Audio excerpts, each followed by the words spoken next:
All right, pausing that for a sec. I've taken a break, second one in an hour, just taking a little chill. It's that hot part of the day. It's 3:45, so I'm well within the latter half of the difficulty part of the day. In terms of conditions, it's a lot hotter and more exposed today, so it takes a bit more of a toll. And, you know, in order to keep this enjoyable, why not take a break if I want to? And there's this nice little picnic area that I'm at. I don't remember the name of the gap or whatever is here, but I'm chilling over here in this picnic spot in the shade. It's nice. Just had a good snack. It was legitness. It was Nutter Butters Fritos, an isotonic Propel beverage, and I had a coffee too. I think a coffee was a good call, just to kind of get me up on my game a little bit. I made a clip earlier, and I think, unfortunately, it got erased. What's it called? This recorder that I use to make these clips, if you accidentally close it, it doesn't save it. Whatever you were making, it just discards it. So that's a mistake. That's definitely a bug, I would say. I would think that the developers should definitely revise that feature so that if you close it purposefully or accidentally, it saves it, doesn't discard it. And in any case, so I missed everything I said earlier today. It was only an 8-minute clip, so it wasn't a huge deal, and I wasn't super feeling it. So in any case, like I said, it's 3:47. I'll try to get you some vital statistics here in a minute. I'm probably going to jump back on the bike in about 2 or 3 minutes, and we'll get some stats going from there. But I can start. My day was good. I woke up at the KOA campsite, I woke up like 8:14, like 1 minute before my alarm went off. Got up, packed everything up, took me about an hour, went to the bathroom and all that stuff, Then went to the Lakeview restaurant, which was awesome. Then got some good food, which was much needed because I hadn't had any dinner the night before, unless you count whiskey and a Jewel or two. Got no more whiskey now, so I need to figure out how to fix that problem. Thankfully, that's an easy one. But yeah, so had a delicious breakfast. Got some resupply items from a gas station right next to the diner. Then I went to, then a park ranger came out. It's kind of weird saying this all over again because I've already said it once, but anyway, park ranger came out. I talked to him about the Roanoke closing. He said that you could probably get through it without any issues since I'm on a bike. Headed out, was getting some water at this other rest stop area, and lo and behold, small world, someone who I knew came up, this guy named Jeff, who was friends with Jeff Thayer, and he's biking the parkway going south. And so I was like, it was really cool. We had a good little talk and everything, caught up and told him what I was doing and what I've been doing and stuff. And I was like, yeah, how's the terrain coming up? And they were like, yeah, it's pretty good. It's been really hot. It's in the 90s, I think they said, when they started. And I can definitely feel that today. It's definitely warm out, and these hills aren't so... I'm at a pretty low elevation, so there's like not much water, natural water, and there's like not many views. So it's a little less fulfilling than the first couple days, but it is what it is. There's a decent view here, but it's only like 25 or 2,900 feet or something like that. But in any case, we had our little chat, and he was very excited for all the plans that I said I had coming up in the near future, and he told me to try to stay free for as long as I could. So I was like, all right, I'll do it. And so headed out, came across this other like restaurant area. Today's a short day, and it's somewhat easier. I've already done 50-something miles, so I've only got 30-something left, and it's only 4 o'clock, so I'm not really pushing it to get anywhere in particular today. I think I'll be pretty close to Roanoke by the end of the day.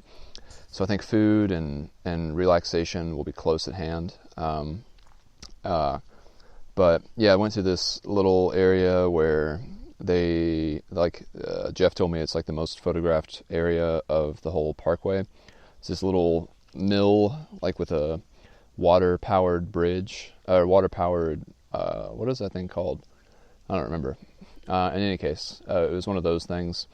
And I had an ice cream sandwich there. Shout out to Allie. You changed my life. I mean, ice cream, voluntarily. Chilled there for maybe 10 or 15 minutes. Then I headed out again. and took a break about an hour ago for a couple minutes to stretch my back, and that was really nice. That actually reminded me of this one break that I took once on the Appalachian Trail, where I was just like, it was like the first week, and I was walking, and I was like, fuck, I want to stop, take a break. And I was like, oh, well, why don't I? I totally can. So I did. And it was one of the best breaks I think I've had on the trail.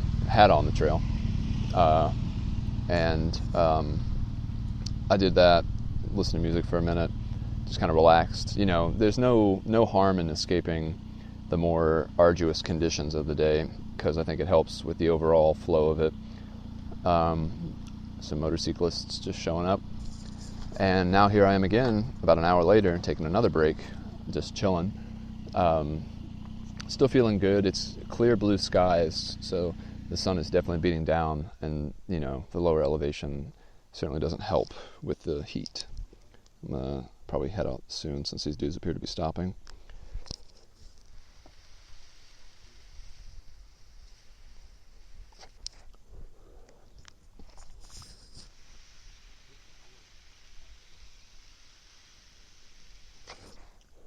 It's my cue.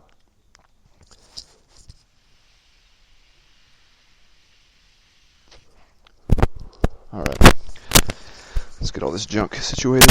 Apologies if this sounds terrible. I'll put all this stuff back up and head back out. It's a good way to punctuate the moment, because I probably would have stayed here longer than I thought I would if these dudes hadn't shown up. All right. Different kind of leg soreness than anything I had on the trail. It's like my inner thighs, so I just got to keep stretching them. All right, I think good to go. I don't have very much water left, so next opportunity to get some, I definitely need to. Probably have half a liter, and that's not very much in this heat. Let's see, yeah, about half a liter. So, yeah, it's been on the bike for 5.5 hours. I've gone 55 miles, gone up 4,400 feet. It's 69 degrees here in the shade. Let's see if there's anything else interesting. Average speed of 10 miles an hour, not bad. Blue Ridge Parkway. Yeah, we can get going now. I'm in the wrong gear for this. Let's go ahead and flop that down. And I think I'm good to go. Yep. Spectacles, testicles, wallet, and watch. Go up this little hill. Ooh. Oh yeah, that sun is bright, my dude. Past these boys. Pine Spur Overlook.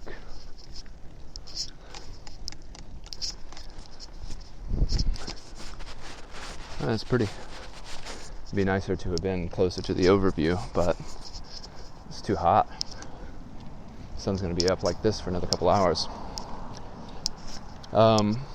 Yeah, so there are a couple of points I made earlier today, and a third one that I realized just a little while ago. So I had said, well, first of all, my Garmin, for some reason today, doesn't know where I am.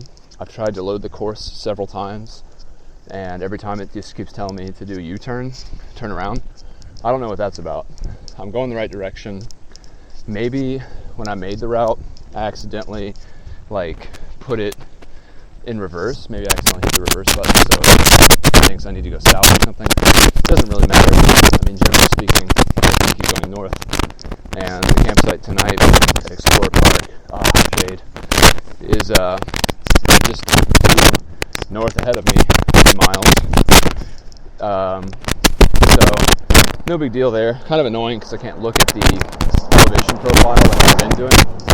But it's not bad because today I've just put my Garmin in power saver mode, so the display will actually turn off after 15 seconds, and so I'm not looking at it all day, which is kind of nice. And truth be told, I don't really need to look at it, so I mean, it's not helpful really to know what the elevation is or what's coming up. I liked doing it when I had it, but it's been a nice day to not have to look at it, not obsess over it. Makes everything go faster. Let me put my little mask on. So that's one thing. The second thing is, I think my rear derailleur cable might be fraying inside of the shifter, which is something that happens a lot. And hopefully I can get all the way to Harper's Ferry without having to change that. But we'll see. No big deal either way. I'd prefer not to have to do that, but it might be inevitable.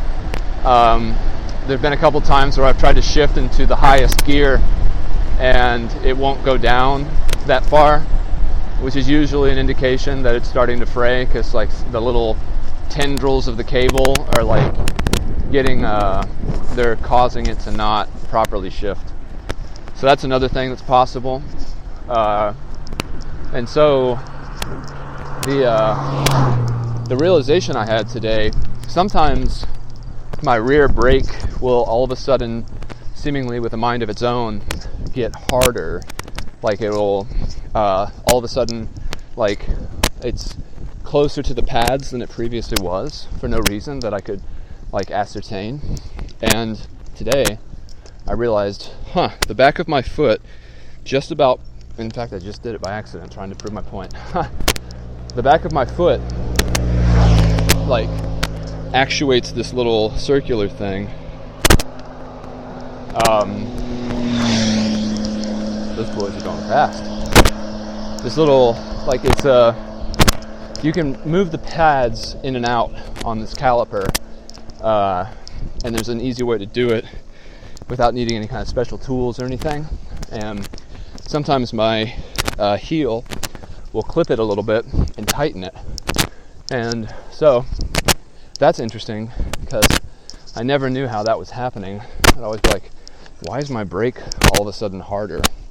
Like, why does it feel like the pads got closer to the rotor? And it was because they did. So yeah, it's the little things, again, about to pass mile marker 144. Is that what that says? It's hot as fook, y'all. Only at 2,700 feet. But yeah, only, I guess 30 miles exactly, maybe 28. Making good time considering all the fooking about. Tomorrow's going to be a long day, 121 miles, but it's also a day with a 12-mile descent, just straight down, which I think I might have done previously when I was going to New York. I remember a really long downhill, maybe not. I don't really remember. I might have some pictures of some overlooks or something that I could use to reference, or maybe I'll even just remember it once I'm there. But in any case, 12 miles of that day are just going to be coasting down, so it won't really feel like 121 miles, I hope. But, whatever. I'm out here. I don't have anything else planned for tomorrow other than just getting the work done. So that's all good. Got a call from Allie maybe an hour ago or so, and she said Compton was going to join us on the long trail, which is great. He certainly took his time in committing to it. Maybe he just had to weigh some stuff, pros and cons or something.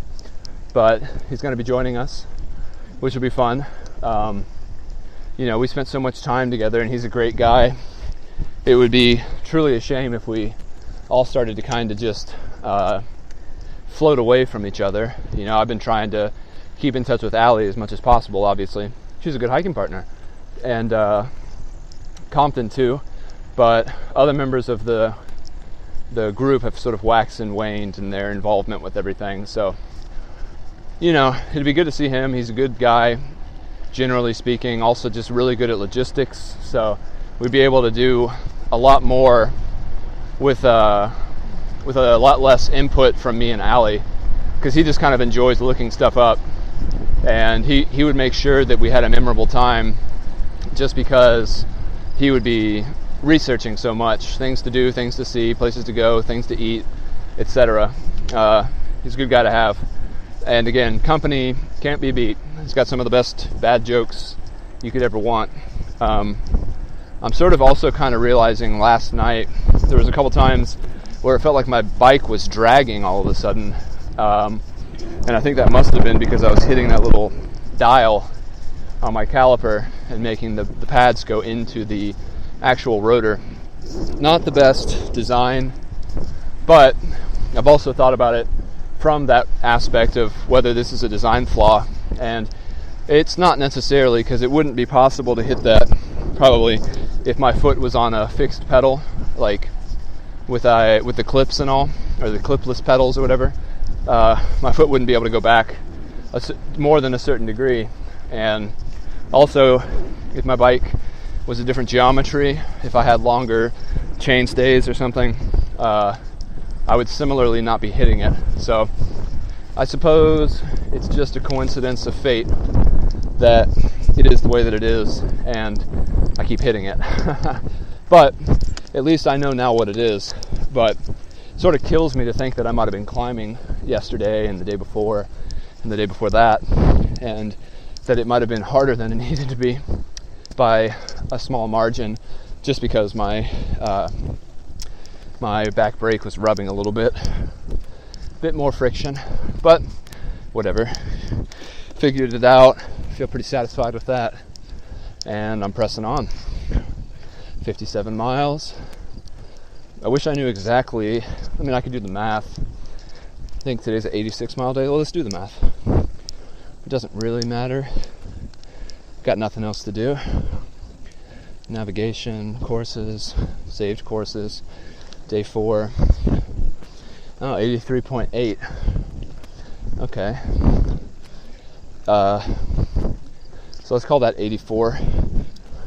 84 minus 58.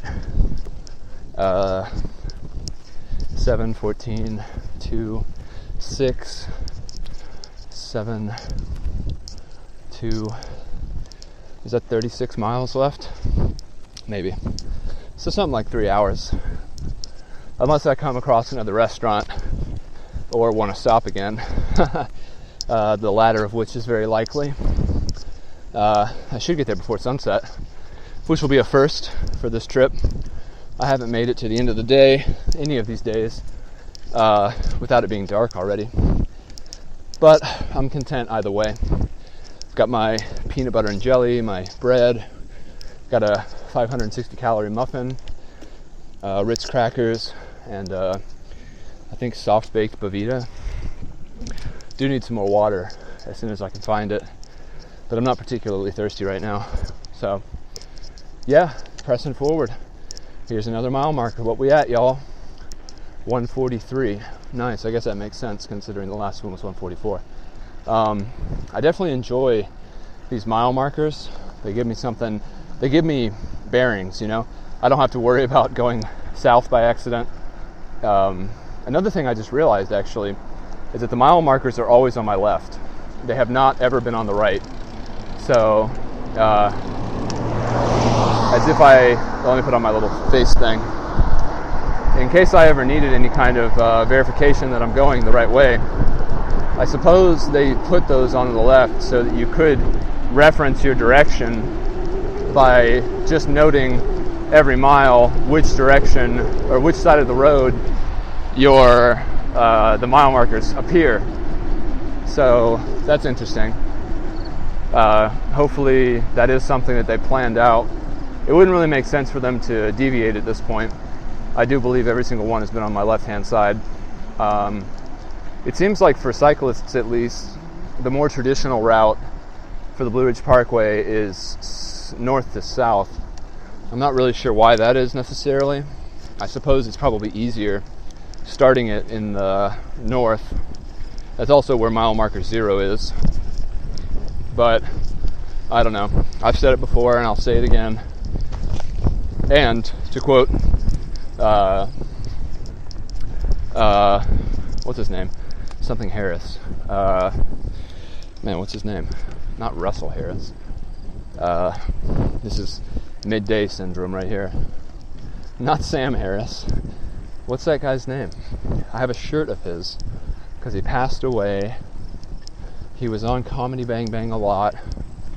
Harris Whittles. Yeah. Harris's Foam Corner. Another Reggie Watts special. To quote Harris Whittles, I've said it before and I'll say it again before, and I'll say I've said it before and I'll say it again. Great little quote. Takes a little bit of mental gymnastics to even say it properly, but I've said it enough and I've thought about it enough to get it right. I've said it before and I'll say it again before, and I'll say I've said it before and I'll say it again. I love it. It's like some Eggy style Midwestern kind of humor.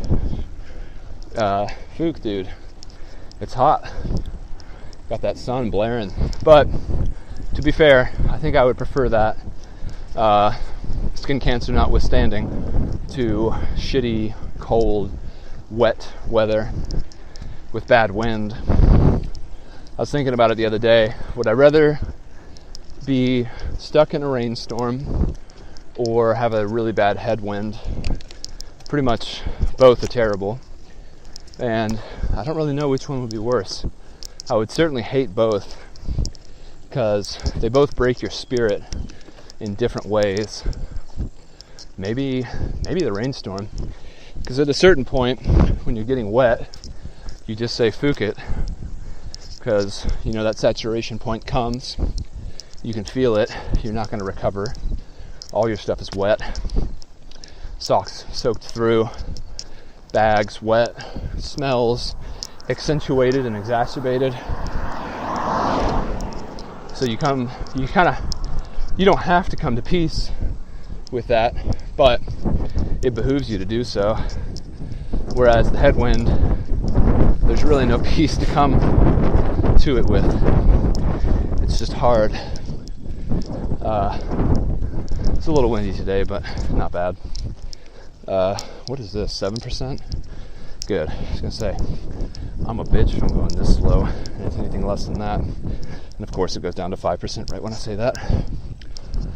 But anyway, yeah, wanted to make a clip today since I lost the one from earlier, and it's in the middle of the hard part of the day, so wanted to flap my lips a little bit, say some stuff, but I think I might be all talked out at this point.